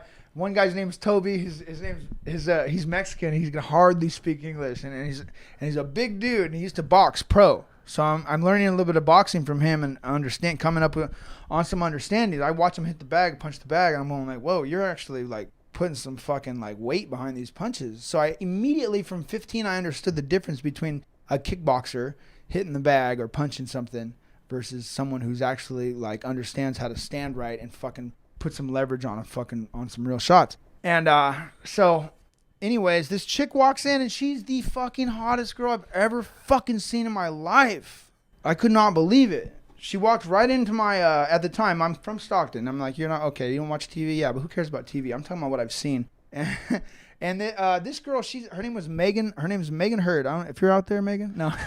Right? Oh, man, I had just failure after failure. Missed connections. Fucking failure. I can go on and on about this chick too, and she doesn't even hardly knows me or remembers me now. Or I know she does, but it's not like significantly give a fuck. So she's born in Saudi Arabia. I'm like, wow, you live in Lodi, Woodbridge, nice part of Lodi, and you were born in Saudi Arabia. So her dad's loaded. I remember I'm on welfare. I'm broke. I learned jiu-jitsu recently about a year or two ago, and now I'm training Eric Shingu's gym. This girl walks in, and she's like, from Lodi High. I think she moved to Lincoln from Lodi, from Lincoln to Lodi High. And all of a sudden she's going to this class. And so I'm just teaching jiu-jitsu with her and learning jiu-jitsu with her and doing all this, hanging out stuff, and we're cool, but I'm putting her on a huge pedestal, which is really bad. She's even putting me on one. I don't even know why I was putting her on one. But we and you had broke the touch barrier at that point. Yeah, but I was not good with the touch barrier. I was 15, 16 years old. So okay, so check this out. So I go to a fight with this chick. This chick one day, she's like, let's go to this fight show. I'm like, let's go. I want to go to the fight, and I get her into wanting to go to the fight. So she's gonna drive me. I don't have a fucking car or a license, but she does. Yeah. So she picks me up in her white Tahoe, and we drive all the way to bumfuck Orville or somewhere where they're having a King of the Cage, and Rampage is there, right? No. So these are the same reasons why initially I started learning how to fight and wanting to be able to fight, is so like I'd be able to say something like, when in this sort of a situation. So we go into Burger King. I used to fucking eat Burger King back in the day. It was only a 99-cent cheeseburger, right? What do you ain't got no money? So this is before I went pro and went vegetarian at 18. So we go in to this Burger King. Chris Brennan is a guy, fought Gil Castillo, fought in the UFC for years. He was a really one of the main guys. Like right now, Chris Brennan would be like someone like Marcelo Garcia or someone like you would hear, a name that you would hear all the time, and then has fought. Like he was a big deal back then, Chris Brennan, and he was really a big deal. He should still be. People like that should really be somebody. It's fucked up. But anyways, yeah, and I was always rude to him too. He got in an elevator one time, and I was like, I'm like, what, bitch? Like, just punking him. Like, yeah, I'm like just a kid, but I'm punking this fool right to his face because he's not on my team. And this is later after the fact, and this is the reason why, too. Some of the reason why, because his whole team walks into Burger King, Rampage Jackson is on his team back in the day, and a bunch No of dudes. way. Yeah, so he comes up. So Rampage walks up to this girl. So I'm with this girl in line ordering some food. They all come in behind us, right? And he goes, "Yo, man, yo, is that your girl? That's your girl? I'm 16, 17. That's your girl? That's your girl?" I'm like, I don't want to call her my girl because she's sitting right there, and Right. I kind of like her, but I don't. She's not, so I'm not gonna be like, yeah, that's my girlfriend. I'm like, no. Well, I'm like, no. I mean, she's my friend, and No. he goes, so he's, oh, okay, all right. He's, yo, girl, and she's like, what? And he's like, yo, girl. He's like, what's your style? And she's all, what are you talking about? And he's all, doggy style. I was like, oh my God. And she's just Doggy style? Yeah. He's like, doggy style. And I was like, what? He's all hyphy on her, right? And I'm just like, oh man. So like, I'm like, I can't say anything. I'm looking at this giant Rampage character, and I'm like, fuck. And there's another team of dudes, and Steve's out fighting with his wife. Steve's married to this wife that's controlling him because people in relationships in Northern California are usually very codependently like in charge and nuts. And you know, your old girl probably runs the show, is how it goes. Yeah. Unless So you're alone in there with these maniacs. I'm in. Yeah, he's fighting with. I'm so irritated with that too, and because I'm like, you could be in your help like with me right now, I'd be fine. But no, you're fighting with your wife. Yeah. And then so I don't say nothing. And then we leave this place. She's like, what the? You didn't even say anything. And I'm like, Oh, my God. I'm like, bitch, what did you want me to say? No. What did you want me to say to this guy? Because he wasn't really being disrespectful. He's kind of joking with He her, was right? joking, and he asked me respectfully, "Is that your girl?" Right. And I was like, "Yeah, well, you know." Yeah. You were saying I want her to be, but yeah, it was fucking. You were saying earlier about the tournaments. You know what? I did watch a tournament. I want to say recently. I want to say it was King Mo and I think Phil Davis. It was like they did a jiu-jitsu match. No, they did an MMA tournament. I think in Bellator, and I was more than one fight. Yeah, in one night. In this country. Yeah, and I was gonna. What promotion was that? It was Bellator. Before they were Bellator did. Yeah, they did it for the light heavyweight, like who was gonna fight the champ. Did they really? Yeah, and I want to say. Are you sure it was a tournament over like a course of a couple of because they do tournaments. No, like it that. was one night. No, how I think I The don't. guys fight and then come out again and fight another Yeah, guy. and King Mo couldn't come back out because of an Fucked up? injury. Yeah. And then I think so. Then Phil Davis ended up fighting. He tapped Emmanuel Newton, who he's like a guy I sponsored Yeah. in the past. I did a walkout shirt for It'd him. have been nice that night to fight 2 fights and then be like, you know, I'm not feeling so good anymore after that last fight, so I think I'm just gonna. I had 2 hard fights. The guy went out and knocks 2 guys out. I go out and fight fucking 3 rounds with 2 guys, and then I go out Holy and fight. shit. Yeah, so I fought 3 times. Like third time I was like, I didn't understand calories and things back in the day. I was in really good shape though, so luckily I wasn't like locking up and shit. But I must have ate a banana, like in between. Yeah, and I don't know what I had for breakfast. Like I probably had hardly anything. Like Is tonic water And I true? cut- like wait, you could so do that and it I was flushes it who's out. that referee? Josh Rosenfeld. Oh, the weed. I'm in Hawaii. My the weed guy, right? One Is of he my the- one of my first 5 fights. I'm in Hawaii. I fly to Hawaii. First time I ever got on an airplane. I flew all the way to Hawaii. I'm fighting this guy named Harris Sorrento, who's actually a really legit little fighter. He's a bad. Hawaiians are not no joke. You Oh, cannot yeah. fucking knock out a Hawaiian. I want to see a We Hawaiian. just played there, I've and I never saw seen- like these 6 fights in the Hawaiians, street. They don't get knocked out. They don't just get hit and fall and done. No, they just. They do a lot of you street gotta fighting beat the there. fuck out of them. They don't. And so, what was I gonna say? I'm going to fight Harris, and I'm flying there. The ref, Josh. That's right, Rosenfeld. Yeah. What the hell was I gonna say about him though? Damn it. Is he the weed guy? Yeah, he is, and he was the one that's. And now it's he legal. reffed the first fight I did where I fucking took a fucking ass fucking smashing. Did you tell him prior, don't stop it? No, but he was like, I gave you a little time. I was trying to let you recover, but I was like, I don't know, I better stop this fight, like, fuck. Well, thanks, Josh. Yeah, I forget what I was saying about him initially, but whatever. You get a couple extra years on your life because he later on down the line when you're like I could've took 80 2 or more whatever. shots. It's just been flattened out, like. Well, Fuck. I can't believe some of these stoppages though. I just don't. I'm like, come on, man. They'll stop a fight in the first round, like off of some small little shit. Sometimes, like, okay, I don't know. I mean, Gegard Mousasi just fought, right? Uriah Hall, their last fight. I just want to talk about their fight. I have nothing bad to say about anybody. I just want to say that I don't think that first fight. I feel like Uriah. I mean. Was it a landed that fluke? spinning back kick, it was really fucking bad. yeah. Then he fucking smashed him with the knee. It was really fucking bad. But then what's his name? And then he's hammering and moving and trying to chop down little hammer fists. But Giger's got a single leg, and he ain't letting go of that single leg. Yeah. He's coming. He's gonna move and do something with it. The rest of the shots there are not. They're not gonna stop the fight. I don't think. And then like so, John stops the fight. I think it was John. I don't know who it was, but he said he stopped the fight. And it's like, oh, fight's over, and it's like, what the fuck? But then you'll have a fight. As he had the single leg. Yeah, okay. So here's my example, though. Okay, so that was, he could have let that go a little bit. You don't know. I think he was going to, what I think is he was going to recover and start to deal with this dude. He was really looking like shit. I watched that fight today, and I thought it was a second fight. That's why I was watching it. I was like, oh, no, I already seen this fight before. But the way I was watching him try to pass Uriah's guard was like, what the fuck what kind of choppy ass jiu-jitsu guard pass? What are you doing? Like, you're just not having a good day. And then the guy, and Uriah puts him in R. So I've got a student that left my school and used to train with Uriah. And I heard that, like, it didn't really go that great for Uriah. So that puts me of like, okay, where is Uriah in jiu-jitsu? And then my training partner, Jason Manley, is his coach. Okay. Jason Manley's legit. I had to tell him that he's fucking legit before he understood that. I was like, look, dude, you graduated UC Berkeley. Why don't you understand that you're really good? Yeah. You know what I mean? Like, you don't know any moves? And he's like, no, I don't know any moves, man. I don't know any moves. And I'm like, yeah, you do. I'm like, you've been training with me for 10 fucking years. I'm like, you know all this shit. You need to break it down. Start to be someone who says something about what's going on. And get so paid. So he moved finally. Got away from all of us, boss motherfuckers who are like telling it like it is and how it should be and how it should go down.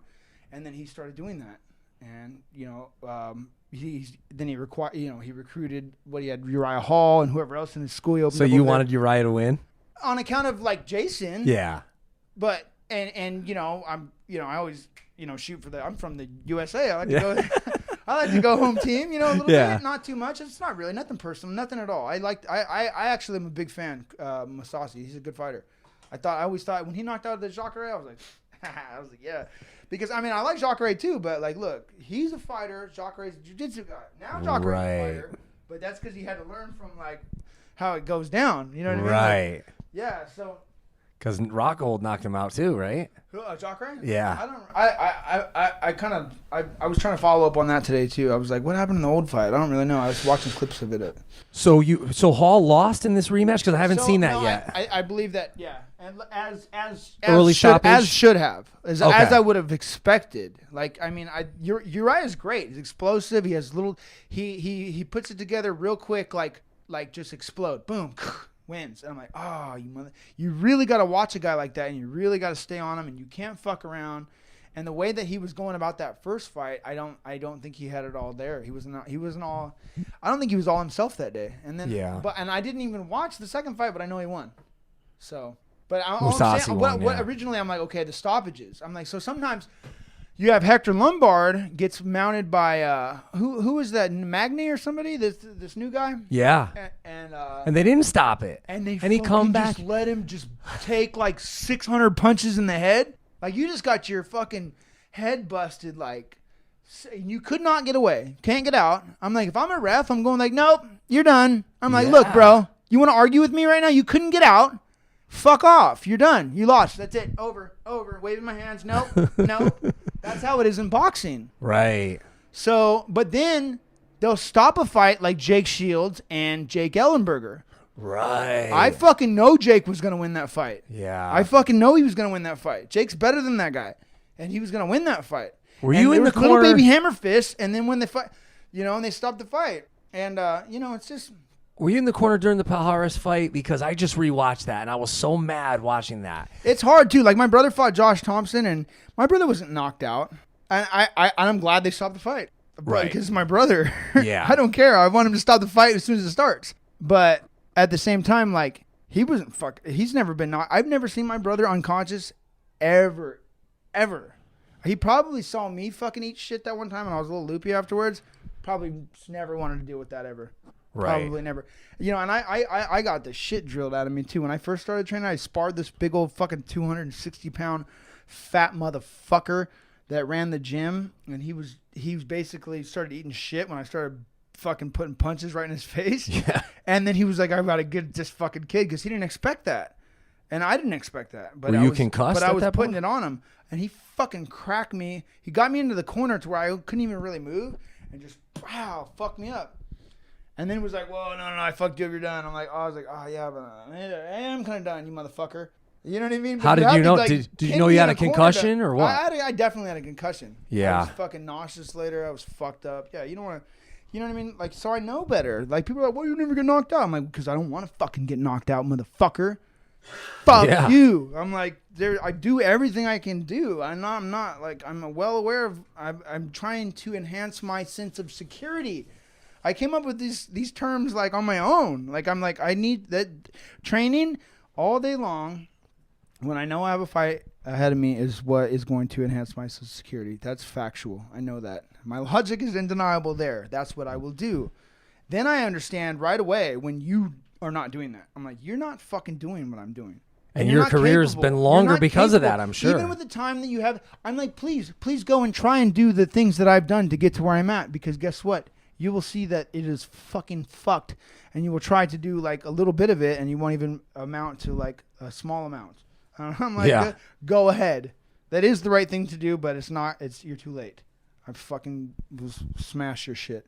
Do you worry about like CTE or any of that stuff? What is that one? Is that the brain problem? Yeah. Sure, I've got plenty of that going on in my brain. But hopefully with the CBD, with the Nick Diaz brand I think CBD. I smoke enough weed to where I'm not retarded. People are, another thing too is like with the shots I take in fights, and people are like, "Oh, you get hit so much, they got to be stupid," or I'm like, you know what? What people don't realize is I have I don't have a professional boxing record, but I have a professional boxing background. Smokers at the gym, like gym wars, or no, like I have a professional boxing background, as in like, okay, like I know like what kind of punches are coming at me. Right. And when you're throwing little bitch punches at me, you're susceptible to being countered. And when you're throwing little bitch punches at me and they land, they're little bitch punches. And I'm not eating shit off no little bitch. When you time a straight punch like how McGregor did on Alvarez, when Alvarez was, what the fuck was that? He threw a right hand, okay, like a jab. Yeah. He didn't throw the right hand. He didn't set up his right hand or nothing.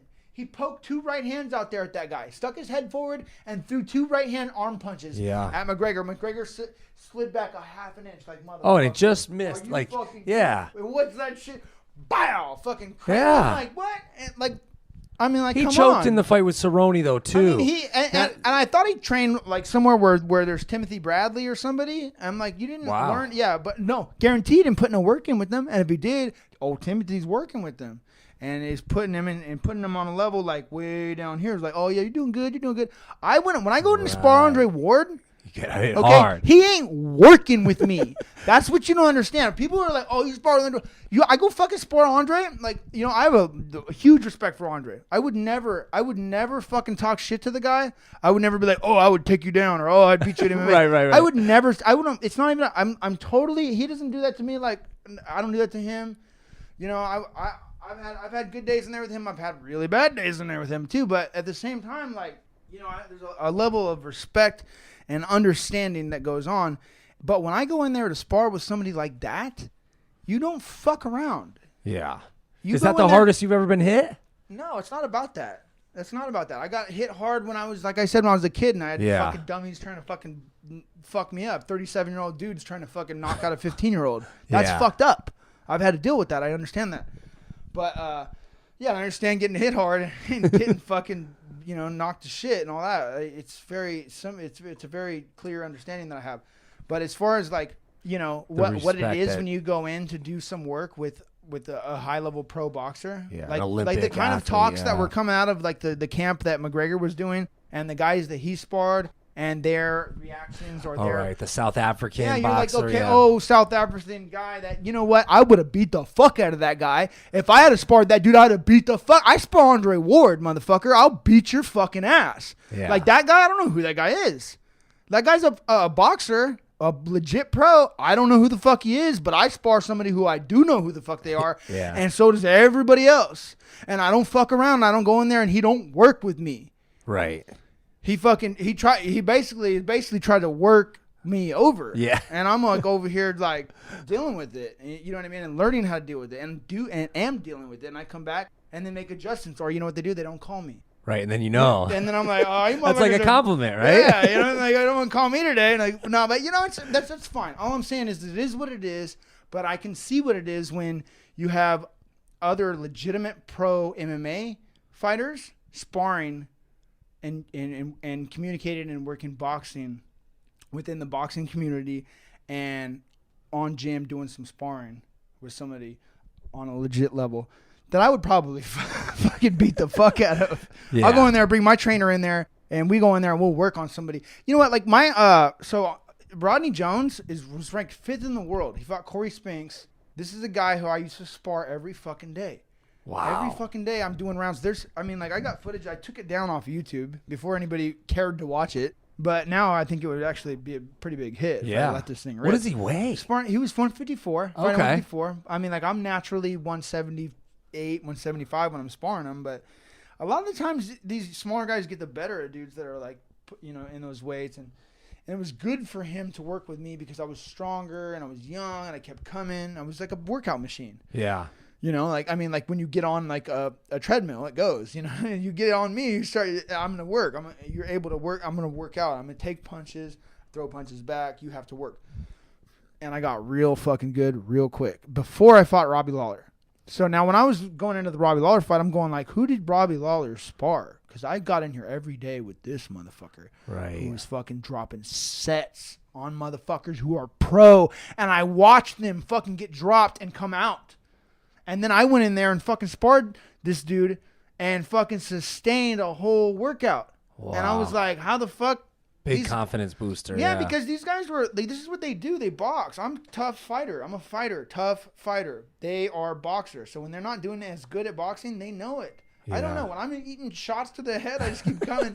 I don't know I'm not doing good. They do, and it fucks with their confidence and their level and everything, and then they would fall off. And I watched Chris Cruz come in one time and spar Rodney and just took one, I mean, in the first fucking 5, took a shot to the body. Ooh, went down. Then tried to come back and do a little more. Took a more. It's like, oh no. And then he's apologizing because he drove all the way out. And then, you know, we're supposed to have a workout today, but he fucking shotted this fool twice to the body. It was over. I'm like, damn, now I got to get in. So I get in and I spar this dude the whole day. Chris is the pro. You know, I'm over here beating up Chris a lot of the time.